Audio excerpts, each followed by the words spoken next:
world was young, the mountains green, no stain yet on the moon was seen. Then with a crash came a great ringing shout. Ra, boom, ra.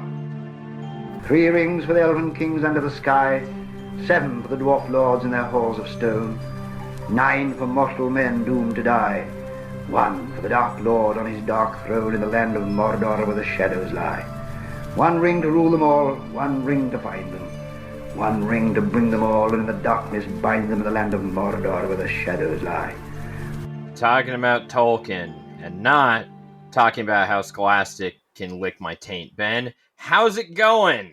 I really wish you would stop starting these episodes with cursing. Absolutely will not. Though that said, I am a little frustrated with Scholastic at this point, but I'm a little frustrated with a lot of things going on in the world, and we're not going to do that again. Evergreen content. That's what we're making here. Just like Lothlorien, Ben. Just like Lothlorien, yes. And that is what we are covering here today on Talking About Tolkien. Chapter, Roman numerals. What is this? 6? 2, 3, 4, 5, 6. Book 2. I was like, what does it mean when the I is after the thing? That's +1, right? And then before is -1. Yeah. When it's before, I remembered that because David Spade had a joke about Rocky 4, like Rocky IV. He needed to have an IV anyway. I promise you, I don't remember a single David Spade joke. That is fine. Funniest thing about David Spade was Chris Farley. Oh yeah, I thought you were gonna say that he was married to someone successful, but then she died. But yeah, no, Chris Farley. That seems like a lot. Well, I guess he was. That's kind of also married to somebody successful.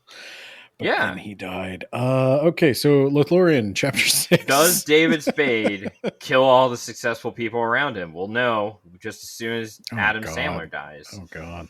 Well, Adam Sandler, maybe he's gonna live because he's not likable.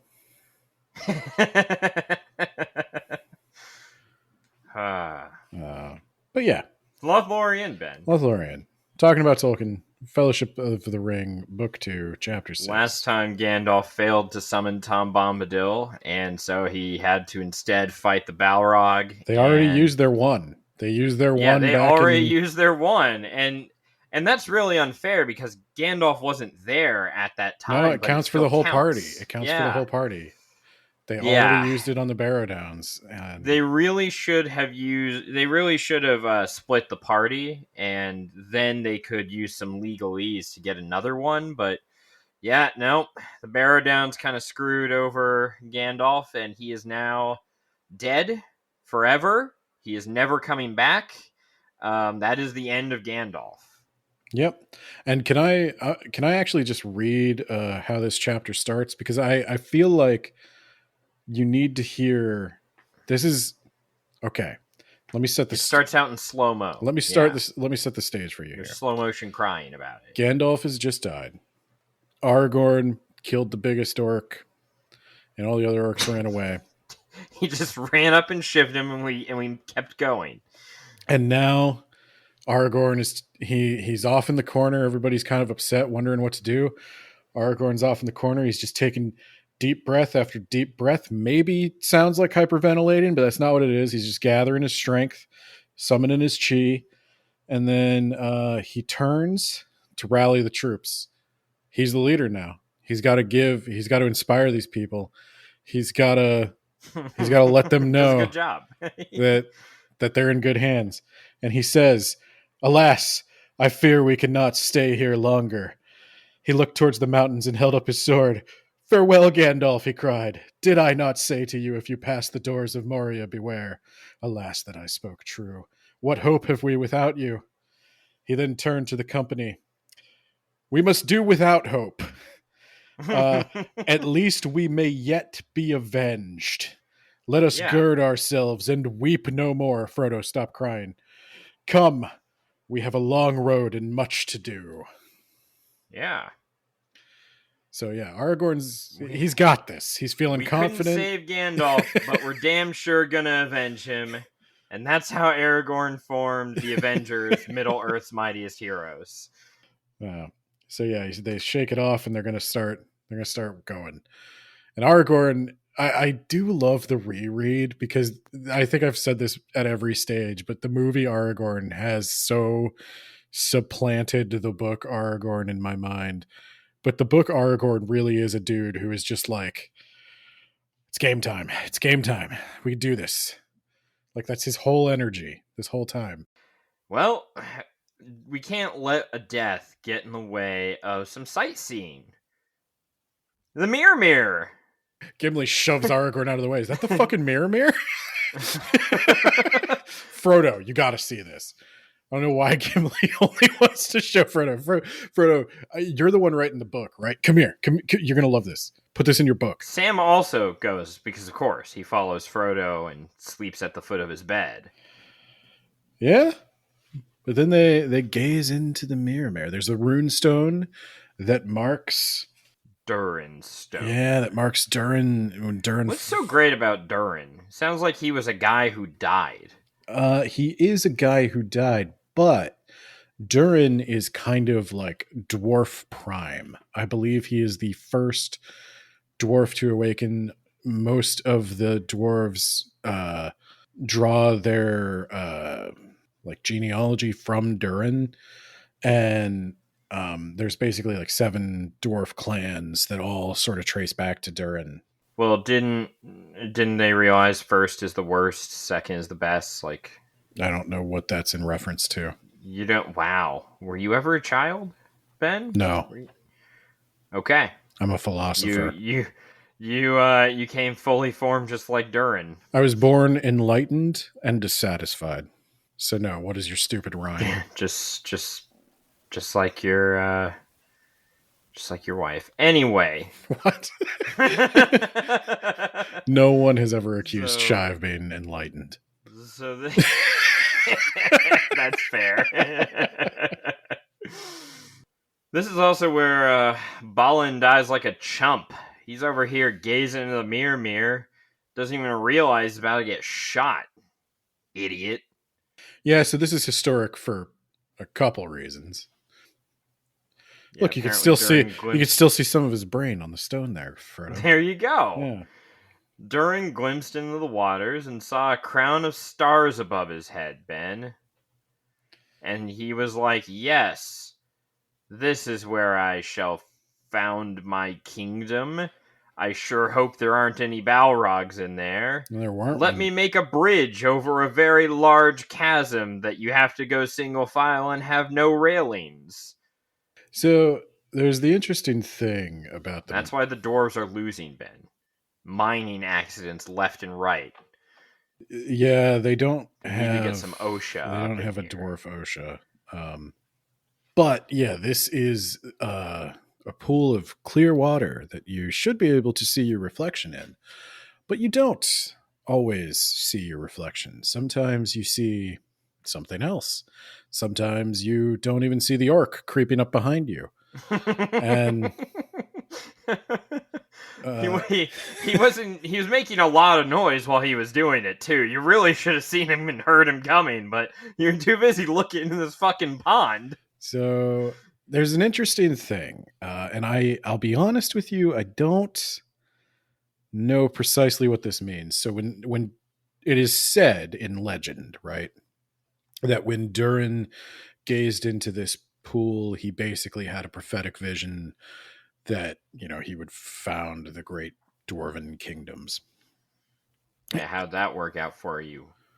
It worked out fine. He was a very successful king. I don't know why you're like, people die, man. He's not immortal. Yeah.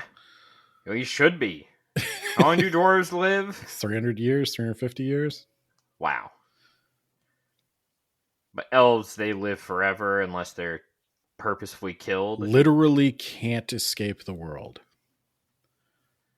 Man, compulsive existence. They cannot leave. So they're like, back in my day, and it's like, yeah, back in your day, that was like the fucking Roman Empire. I don't want to hear your weird thoughts on like how the girls are dressing these days, granddad. Well, they're dressing the same as they always did because nothing ever changes in our eternal kingdoms. and that that's includes why, fashion. But when you go abroad, You can still wear a bucket hat here. That was never in fashion, and you know it. I just bought They one. should have died out. I just bought one. I'm bringing it back. I wanted a brim. I found myself walking around in like this absurdly bright sunlight now that the winter is over. And I was like, even though You're still pretending that you're ginger, even though you're not. I can't win with you people. I can't win with you people. If I say I have red hair, you say I have brown hair. If I say I have brown hair, you say shut up, ginger. Yeah, that's what you get for being a daywalker. You're blonde. Yeah. You have less melanin than I do. I don't know if that's true. So Frodo and Sam and Gimli also have a vision. They see the stars above, even though daylight is out. I don't know what that means. It's magic. There's some magic. I don't know what, because they're. Well, you're the lore master, so this is really on you. You didn't come prepared. No, I actually tried to look this up. I didn't find anything. Well, I tried to look it up just now, and it keeps talking about Galadriel's mirror, and that's not what I'm asking. No, There were two mirrors, asshole. They just happen to be within chapters of one another. Look up. When they get back to the group, Pippin says, "What did you see?" Shut up, Pippin. That's what we saw. And Sam just keeps walking, not making that up. "What did you see?" said Pippin to Sam, but Sam was too deep in thought to answer. That's what we're going with. That's how we chose to remember what happened there. Yeah, thanks for writing that down, Frodo. Your book is really enlightening me, you dick. All right, I hope you're done sightseeing, because now it's time for Legolas to sightsee. He's going to fangirl out about some woods in Lorien. I wish it were spring, because, oh my god, you guys should, you should hear the tales of the spring in Lorien. Now, it is winter, but it's gonna still be pretty awesome. I heard Lorien is just amazing. Let's go, everyone. Have you ever been there? Yeah, I was gonna get around to it in my immortal life. This is like your first time? I mostly spend my time in Mirkwood, oppressing passengers who just want to be on their way. But like you're going to talk about this like you've been there? Yeah, I mean, I've heard the songs about it, so that might as well be like I've been there. Do the songs talk about spring a lot? And summer. But yeah, a lot of spring. Yeah, there's a lot of spring, but like also summer. There's some summer stuff there. There's some, yeah. They have a nice fall festival as well. My dad has a spring crown that he puts on during spring, and then he has a fall crown that he. And like the cider, fall. You would not believe. Oh my god! You know it'd be awesome. Like, why didn't Mirkwood get one of those magic rings? I mean, Rivendell has one, and Lorien has one, and those are like paradise on earth. But the Mirkwood, it's called Mirkwood, guys. It sucks. There's another one up for grabs if you want to jump off that bridge and go find it. Well, yeah, okay. All right. Let's just go to Lorien instead. And they find the Silverlode Ben, which is my stripper name. Got him. You got me there. I wasn't ready for that. And this is where they realize, oh yeah, we forgot Sam and Frodo got the shit kicked out of them. Sam's got an infected wound. It's festering. And Frodo, he got the shit kicked out of him. So you know who Aragorn has to help save the day? Boromir. Because that dude's a bro. Lifting up his little buddies and carrying them to a stream so they can rinse out and apply, was it the King's Foil? Yes, or Athelas. Okay. Well, I call it by the man name because, this age of man, we speak man in this country, okay? Official language.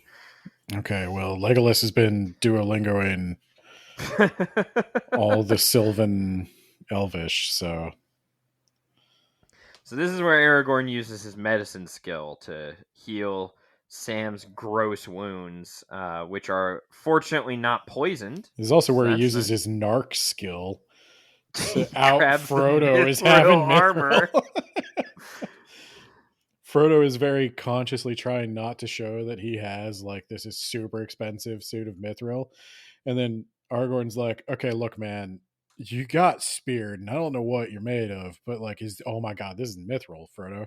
Guys, look, my friends, he called. Here's a pretty hobbit skin to wrap an elven princeling in. If it were known that hobbits had such hides, all the hunters of Middle Earth would be riding to the Shire. And Frodo's like, that's kind of why we didn't want to do that. Thank you. Shout it. I hear there's orcs coming. Thank you. So then Gimli calls them goblins, Ben.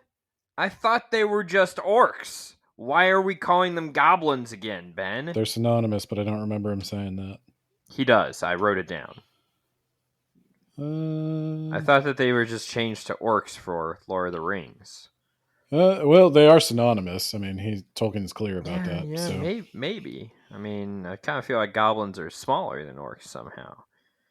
Not as cool. They don't get invited to the orc dances and the orc town halls and one of them can serve on the orc Congress, but like he doesn't have a vote.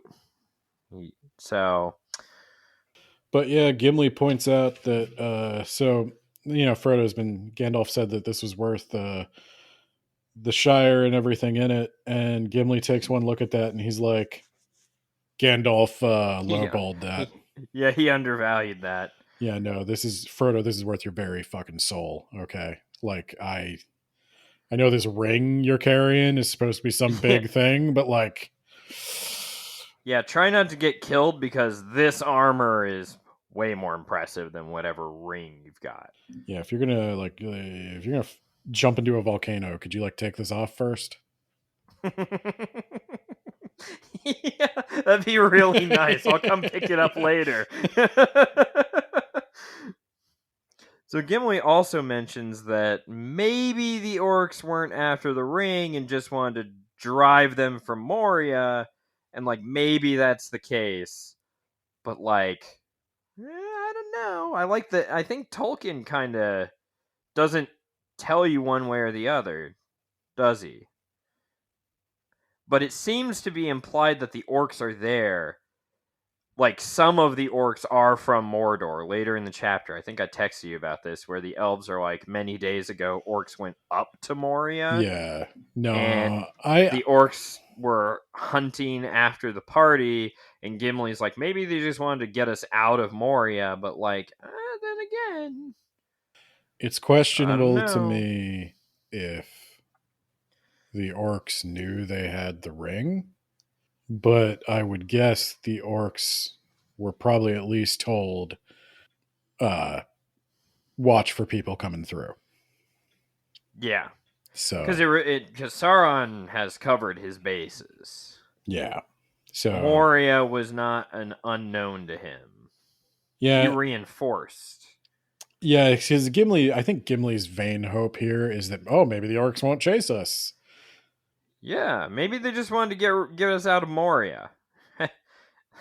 maybe that's all they wanted. They got their kill, and they avenged their captain. I guess that's. Well, that's my thing. Is like we did kill like 20 orcs when we were down there, and I don't consider them people. So maybe they don't consider each other people. Yeah. Maybe they're just gonna let that one go. Yeah. They already got Gandalf. I feel like that's fair trade. Okay, so here's where I asked about Gollum, because Frodo hears like footsteps in Moria, which sounds weird. How would he have gotten in Moria? But for sure, he's following them now, right? Yeah, it's pretty blatant because this chapter. Yeah, they spot something that is like a halfling. Like, it's not an orc, it's hunched over. What the hell is that thing? It's the size of a halfling, but its arms drag on the ground. It's got two giant gleaming eyes. It keeps saying it tried to riddle us, but Yeah, and like the one guy, like we were having a debate on the way over here. It was like, was that thing kind of cute? I don't think so. But like it kind of but like it's so ugly, I it but I kind of circles back like the pathetic nature yeah, of it. Like I kind of want to let him climb some trees yeah, while we're just kind of not paying attention to it, and you then that's know? when Legolas is like, oh shit. No one actually puts two and two together of what that is. But it's pretty clear to the reader that yeah, that's Gollum. He's Yeah. following them. So So they we really, go into the Golden Woods. yeah, man. they're really playing up the magic and majesty of Lothlorien.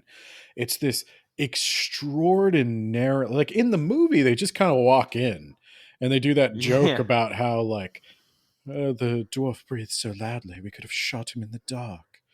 One does simply walk into Lothlorien, sometimes on accident. Tolkien is really playing up the mystery of Lothlorien. Is like this, Rivendell has the memory of the Elder Days.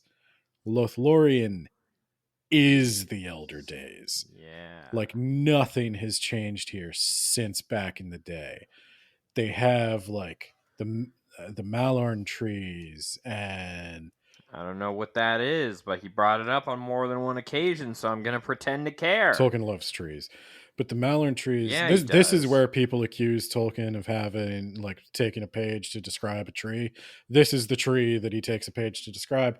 But I'm also going to say like You it's have to describe it as magical, well, right? it's supposed to be. It is, yeah. It's supposed to be magical. It's supposed to be a tree that its leaves turn gold in the fall, and they do not fall from the branch until new leaves grow in the spring.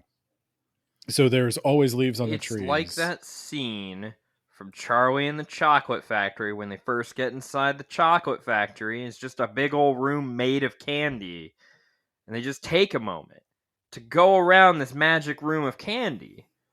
Yeah, and before a fat guy falls into the chocolate river and maybe gets killed well, and off screen. I'm going to speak in defense of Tolkien here because I guess the first time you read the book when you're reading for plot, maybe this is poorly timed tree exposition, like after Gandalf just died and we're being hunted by orcs. Maybe we're slowing down a little bit. Yeah, well, maybe you don't want to slow down. You got your Gandalf death, and now we gotta have a little bit of a break before the Fellowship breaks apart in 3 chapters. Spoilers, dog. But you're right. Sorry. The final chapter of this book is called "The Fellowship Perseveres Forever," and the power of friendship kills you Sauron. told me it was because that they were taking a break. Like the Fellowship takes lunch. Yes, that is what it is. No, so yes. These trees though, like they're huge. They never wither. They're always beautiful. The elves build basically tree houses and hide in the trees. Like it's a total hidden kingdom amongst the forest. And the deeper in you go, the deeper you go, the more mysterious it gets, and the more magic you sense, and everything just has this trippy dream quality where it just, like Frodo even describes feeling totally timeless. It's similar to the feeling he had in Rivendell, where Rivendell is being preserved artificially by the magic of the ring. This is like 10 times that. This is like, it's not just like in Rivendell, it's a vibe. Here, it's solid as the ground. You feel it. You taste it. Everywhere you look, you feel like you're looking into like a timeless painting. You have to keep reminding yourself you're even alive. And they're not even that deep in yet. Like they're still coming to the main city, and no one's allowed to see this city. No one gets in, no one gets out. They they've forgotten the languages of other people. There's only a handful of people here that even speak Yeah. Westron because they never leave. He's really playing up like whatever's at the heart of this forest is gonna be like insane. And he even goes so far as to describe there's one point where Frodo stands on a hill. And I'm sorry if I'm getting ahead of your summary, but like Yeah, you are. there's one point where Frodo stands on a hill and he looks out and he could see way in the distance there's Mirkwood starting. Yeah, that shit forest And that sucks. and it's literally he can see a dividing line of light of Lothlorien and the dark of Mirkwood. And like it's a place in Middle Earth that perfectly encapsulates like this is an island of paradise amidst a world of crap. Yeah. Tolkien puts it prettier. No, that is basically what they say. And all the elves here are just so bummed about the outside world. Like, eventually the outside world's gonna get in. There's no going back. Even if the evil, even if the shadow is defeated, like, then at best what we have is we get on boats and sail west. Like, that's our best outcome. But we can't do that right now because Lothlorien is basically surrounded. You've got Moria, and you've got the Shadow in the east, and even to the south, Rohan. Some bad news coming out of Rohan. So they couldn't even get to the ocean to sail away if they wanted to. How do you feel about that? I was reading that Yeah. and I was Sucks thinking to about be you. stuck in eternal paradise. That must be real bummer for you guys who live forever. Must really suck. You know what's going on with Gondor? You guys know what's going on with Gondor? Oh, Yeah. Boromir. Yeah, I didn't fucking think so. Boromir, by the way, 100% didn't want to go in here. Yeah, he said, yeah, I don't want to go in those woods. I'd rather turn around and take my chances with Moria and orcs coming He after didn't say us. that, but he said I had a bad feeling about Moria and you guys didn't listen to me. And I'm telling you, nobody who goes in there comes out. And Aragorn's like, well, okay, man. Nobody who goes. This is where Aragorn like hops on Legolas is like, let's do the vacation package in Lothlorien bandwagon. Yeah. Like we're buying this timeshare, dude. Like Aragorn's like, look, man. Nobody who goes into Lothlorien comes out unchanged. Okay. Yeah. Lothlorien, So there's no evil awesome. there. They don't allow a trace of evil. The only reason you would have anything to fear is if like you were so afraid and you were under so much stress that like you kind of like maybe brought some of that evil in with you, but I'm not doing that. I'm staying positive. This is my fourth coffee. And Aragorn, he pulls out his Hawaiian shirt and he's like Boromir, buddy, I got one for you. Come on. Say not unscathed, but if you say unchanged, then maybe you will speak the truth. But lore wanes in Gondor, Boromir, if the city of those who were once wise now speak evil of Lothlorien. They don't see elves initially, and they're wondering if maybe elves don't hang out in the outermost forest anymore. What with the rest of the world going to shit and the elves doing nothing about it except hanging out in their paradise. Shut up, because Legolas just saw the stream. He just saw the stream of That was my Nimrodel. next point. Yeah. There's an entire fucking song of Nimrodel. He starts singing, but then he stops it. And did he forget? What was it? I can't remember his reason for stopping, but this is what signals to the other elves that Legolas is cool. So Legolas, he's like, This is literally like all exclamation points, by the way. Follow me, he cried. The water is not deep. Let us wade across. On the farthest bank we can rest, and the sound of falling water may bring us sleep and forgetfulness of grief. And then he gets there and he's like, oh my God, guys, I remember this song about this. It's so much better if you could, like, in Elvish, but like there's an English version for, you. And I'll sing that for you. And he starts singing it. And Old Tom Bombadil. no, Tom Bombadillo. it's about an elven maid who used to hang out here, and it's so sad because they'll never get to go west. Except they're immortal. Won't they just reincarnate? Where do you reincarnate? You do reincarnate in the West, in the halls of Mandos. There you go. There you go. It could be a minute, but yeah, it's well, they're separated. That's the point. She's separated from her love, and I mean, you'll reincarnate. Eventually, you'll meet each other again. You're kind of sucking the romance out of this by like.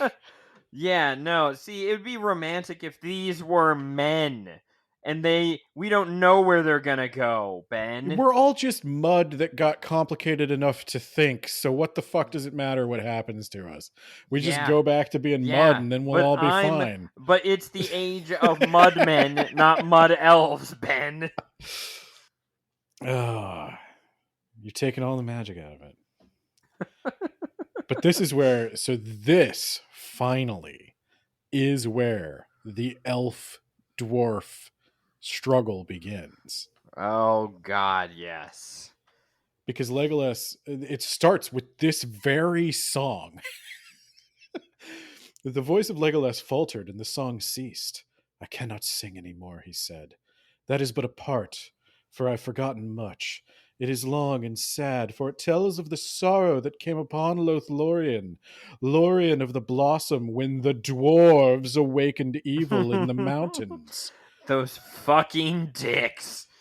And Gimli's like, look, man, we didn't put that evil there. He's like, I didn't say that you did. I didn't say you did. I'm just being passive-aggressive. Yet evil came. Yeah.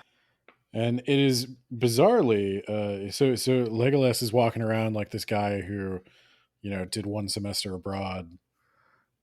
Yeah, and, he is. And he's like, oh, this is a Malorn tree. These are the trees, guys. These are the trees. They say that the elves of Lothlorien live in the trees. They say Nimrodel herself had a tree house. Someone take a picture of me with the tree. Come on. Yeah, take a picture. Paint me with the tree. And then Gimli's like, maybe being up in a tree would be safer than hanging out on the ground when the orcs come to kill us. That would be that'd be a solid idea. But who here can basically just like lightly walk up a tree as if they're in Naruto? Oh, shut the fuck up, Aragorn. You know it's me. And Legolas scampers up the tree. Now, I like that no one pointed out, like, see that, Legolas? When you bathe in this stream, all your weariness goes away instead of it putting you in a magical sleep for days. Yeah? Maybe look into that for your forest. Potato. You're not wary if you're asleep. So... Now, is the shadow they're referring to Sauron, or is it Morgoth? Or is it Sauron's first coming? Which shadow in what part? Yes, right around the time that he meets with Haldir. Haldir. Good old Hal. Legolas goes up into the trees and they start talking about the shadow, and I was like, okay, that could mean probably two different people, and one of them at two different time periods. So I believe I think they're talking about the here and now. I think they're talking about Sauron. Because Sauron, in The Hobbit, the necromancer was chased from Dol Guldur. And Good old days. I believe Sauron has since come back into southern Mirkwood, reclaimed the fortress of Dol Guldur. Well, that's at the end of the chapter. Yeah, but but I yes. think that's the shadow they're talking about broadly, is that he is spreading his influence. And he hasn't yet, been so bold as to invade Lothlorien, but he is surrounding it. Yes, he has surrounded it. Does he ever try to invade Lothlorien during the War of the Ring? I imagine it's not at all successful. Because didn't they basically say that his best chance at that is if he gets the One Ring back? I do believe there is some fighting, but I don't believe it ever comes into Lothlorien proper. There might be fighting in the forest. Maybe in the outer forest. Yeah, but I don't think they ever make it into the city. I don't think. Well, they don't even know where the city is. Halder does point it out that they haven't yet found the Heart of Light. No, but Sauron and Galadriel do have a past. Not perhaps the Lovers. past that the Amazon show suggests they have. I haven't watched it. I don't even know what it's about, but I assume they're lovers. I don't know if they're like lovers, but there is some tension in those scenes, the few I've seen. That's what I need out of Sauron. I always thought Sauron needed to fuck, you know? I'll tell you the truth. I don't hate it, but I'd have to, I guess that's one where I'd say I'd have to watch it. I think there's room in the lore to speculate. Incorrect. On what they might have been like, but I don't remember when Galadriel gets married. That would be the only thing. Yeah, but this is the Age of Man. Who gives a shit about what the elves I'll put it this way. If we're talking adaptations here, I can justify the Amazon show by being mean to Peter Jackson. I would rather there be chemistry between Sauron and Galadriel than between Galadriel and Gandalf. Well, that was non-canon, Ben. That was in The Hobbit, and Peter Jackson 100% The Hobbit thinks was it's canon. non-canon. He thinks it's canon. Well, Peter Jackson's wrong. I agree about in so many ways. But sorry, the Hobbit movies were bad, and they're all just non-canon. And it's weird that Galadriel and Gandalf are no, wrong. So Legolas found some elves up in their trees, and they start talking, and the elves know of this party because Rivendell sent out some messengers. You remember that from many chapters ago, and this is Halder? I'd say Haldir. I'm going to call him Hal. So Hal is like, yeah, we know your party, and tell us how many you are, yada, yada, yada. Frodo goes up too, and I think they said just Frodo and just Legolas, but Sam follows Frodo, and they're just like, oh yeah, you brought your pet, that's fair. Sam's like a ninja. Nobody notices. He does not have a huge presence.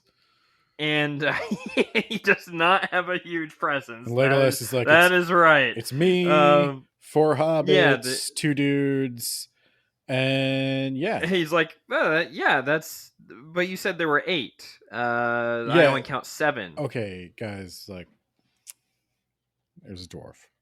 Okay, nope, not cool. Well, not cool. Okay, no, you're not being cool. Not cool. It's not cool because you're making it not cool. Okay. So they so you're gonna side with the elves on this one, Ben? No, this is pretty objectively racist. All right, I'm glad we're on the same page. Yeah. Eventually, he talks with his friends, and they're like, "Okay, we've decided we're going to allow Gimli to pass rather than, be torn asunder by orcs. We'll let you go." But when we go to the city proper, Gimli has to be blindfolded. It's the law of the land. No dwarf can know how to find us.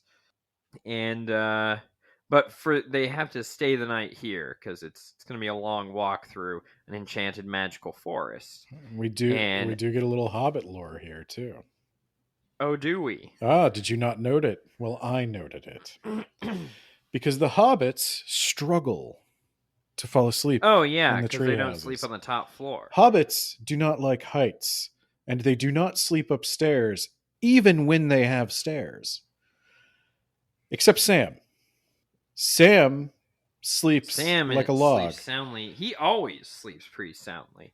This man is anti PTSD. Here's an exchange. This guy was going to sleep soundly till the end of his days. He has Oh, I'm glad you caught this exchange. Okay. Yeah. I think we're talking about the same exchange, right? Maybe. Pippin went on talking for a while. Yep. Yep. I hope if I do go to sleep in this bed loft that I shan't roll off. Once I do get to sleep, said Sam, I shall go on sleeping whether I roll off or no. And the less said, the sooner I'll drop off, if you take my meaning. Shut up, Pippin. Yeah, he basically tells Pippin, shut the hell up, I want to sleep. Your talking is keeping me up. He heard a voice talking to him from beyond the grave. Nice one. Pippin, I have to listen to you all day. I don't want to listen to you all night. Go to sleep or I'll push you off myself. But he says it nicer because Sam's a polite dude. And Frodo awakens though, and a bunch of something. I don't want to call them like people because Gimli was pretty clear they're not people, but they are definitely orcs. Maybe Gimli's suffering just a pinch of karma right now. A bunch of orcs just came through. Sting is actually glowing, and this is where he spots Gollum, the pale eyes, and the elves that were like, "Oh, I thought he was one of you hobbits at first. That's so weird." So it was like hundreds of orcs, and the elves couldn't take them all on at once right here in the outer forest. So they lured the orcs further in, and they're going to kill them all. But yeah, we gotta go. So they use ropes to cross a stream, Ben, because we don't dare build a bridge over this stream. I do enjoy that.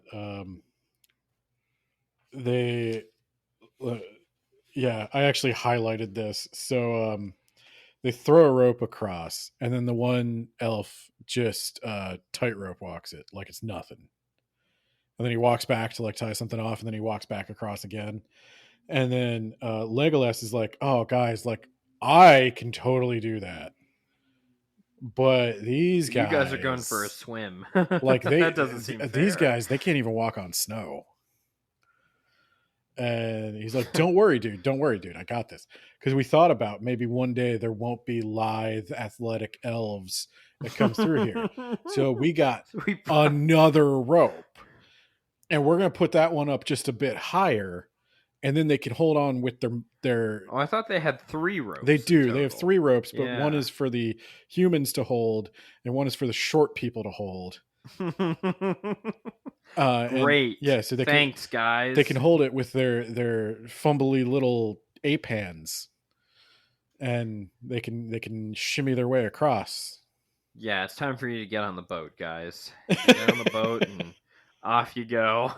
So they do cross the stream, and then they're like, all right, everyone who raise your hand who here really likes having their sense of sight. No, not you, Gimli. Not you. We gotta put that blindfold on. And Gimli's like, I didn't agree to that. Fuck that shit. He pulls out his his axe. He's like, I'm willing to fight you or go back and fight those orcs, whichever it is. Like, I'm not blindfolding. And then Aragorn is trying first to... Legolas. I'm gonna handle. Oh yeah, Legolas. Legolas is like, oh my god, dwarves are so stubborn. And Aragorn's like, okay, look, I'm the leader here. I don't know if you guys noticed. I'm a little bit of a leader, and I'm gonna do a leadership thing here. Let's all just be Everyone can blindfolded. blindfold. Yeah, let's all just I be like blindfolded. Gimli's like, you know what? That's fair, but I'll be happy if just me and Legolas are blindfolded. That would be fair. I am practically from here, Gimli. Like, this is my cousin, like Haldir. He's like one of I mean, like, I know I'm just like a normal elf. I'm like man of the people kind of elf. And these are like super elves, but like we're this close to being the same thing, Gimli. And I cannot believe you would deprive me of looking at these trees. And I think you need to think about how your actions affect the group. And then Gimli just points out, like, oh, And so the dwarves are the problem, huh? Or, Aragorn what goes, about the... Legolas, put on the damn blindfold. Yeah, yeah. Gimli points out, like, oh, okay, so it's only a problem when you're blindfolded. That's a little fucking master race of elves pretentious bullshit. But Legolas is like, I cannot believe here we are all fighting an enemy, and yet we're fighting against each other. And Haldir's like, I literally don't make the law, but it is the law that dwarves aren't allowed to come here. So I guess I can bend the law a little, but if they come here, they definitely have to be blindfolded because it is funny. they're walking along. Hal is leading them, and I remember Pippin saying something about, like, yeah, maybe I shouldn't have even left the Shire if I had known all this shit was here. Like, the outside world sucks, dude. And then they also mentioned that, like, there are some elf havens to the west of the Shire, and Hal's like, oh yeah, tell me about them while we walk. He's like, well, I haven't actually been there. The only thing I'll say is it's Mary. Oh, my bad. And, okay, that makes a lot more sense. Yeah, and 'Cause I'm Mary. like, man, Pippin. No, Mary's tone is a lot more somber. He's like, "Oh, there's elf havens west of my lands." He's like, "Oh man, what are they like?" He's like, "Don't know, never left. Got to be honest. Seen a lot of the world now. I wouldn't recommend Wouldn't recommend it. Not that great. Yeah. If you've got yourself an elf haven, stay there." Yeah. You know, you should maybe make Gondor an elf haven, you know? They could really use. They had their chance. And then, yeah, this is where they come into Lothlorien. Everything's just so full of color, and everything's just full of life. Like, this tree is just so fucking alive. And they see Mirkwood and Dol Guldur and all that. And Aragorn didn't look worn or weathered to Frodo, and he was lost in some sort of flashback, thinking about his hot future wife, because he does mention her name. And then it says something like, and you have the book, so tell me what the exact verbiage is, but it's something like, he'll never come back here alive again, or something, like an implication that he may come back here, but not in this life. Yeah, there's a few quotes. The quote you're talking about is, it says, "He left the hill of Caran Amroth, and came there never again as a living man." There you go. So I don't think he revisited this place. But there's actually a funny thing I thought. As they get closer, they run into another group of elves who are like, give them an update on what's been going on. It's like, so we killed a bunch of orcs, we posted a bunch of guards, talked to Galadriel. She said he doesn't need to be blindfolded. He's one of the good ones. He's one of the good ones. Thanks. And if you're a Lord of the Rings nerd, there are some flowers in addition to the trees. There is yellow Eleanor and the pale Nifredil. Eleanor is what Sam names one of his daughters. Wow. Names her after the flower. What a loser, am I right? Arguably the biggest winner, except Aragorn, maybe. Yeah, that's fair. He got to be a ring bearer, but without all the soul eating. That's a win. He just never wanted much. The ring just didn't have anything to work with there. Sam, if you put me on, you can have all the potatoes you want. I don't know if you remember, but he does actually get a vision from the ring. This is in the book. Oh God, what was the vision? He Did it happen already? No, this happens Okay. when he has the ring. Okay. He has a vision of himself basically taking command of an army, wiping out Mordor, and replanting everything they destroyed. And he just grows like an amazing garden. He turns Middle Earth into a paradise of plants and trees. And even the ring's like, okay, that was a bit of a stretch. I'm sorry. I just don't have much to work with. You gotta believe me. I can help you make a great garden. Yeah. Yeah. And the ring's like, is this doing it for you? Is this real? Could you put me on like an especially ambitious elephant? Yeah. Anything else, please. Oh yeah, and there in the woods there are wolves howling at the edge of the forest. So Ben, I know we've already said it to death, but in case this is someone's first episode of talking about Tolkien for some reason, why can't the eagles just fly to Mordor? Because Sauron fucking knew where the ring was this entire book, pretty much. I don't think he knows where the ring is. I think he just has forces in that everywhere. many places. Yeah. Everywhere. Yeah. He doesn't know where the ring is, but he's basically covered half of the fucking Middle Earth, and a giant ass eagle would stick out pretty easily, and then he can just send all of his forces after that. So now there's one more quote I want to mention before we kind of wrap up, and this is just Lord of the Rings is obviously very popular in the hippie movement. We joke about Led Zeppelin lyrics and stuff. But the trees lose, Ben. They don't. Because man comes in. Fucking man. When people make fun of Tolkien for overly describing trees, a lot of that is the stuff that really packs an environmentalist message. It's this one weird bit of overlap that this old conservative devout Oxford Catholic has with acid dropping tree hugging hippies.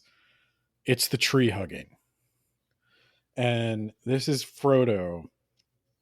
As Frodo prepared to follow, he laid his hand upon the tree beside the ladder.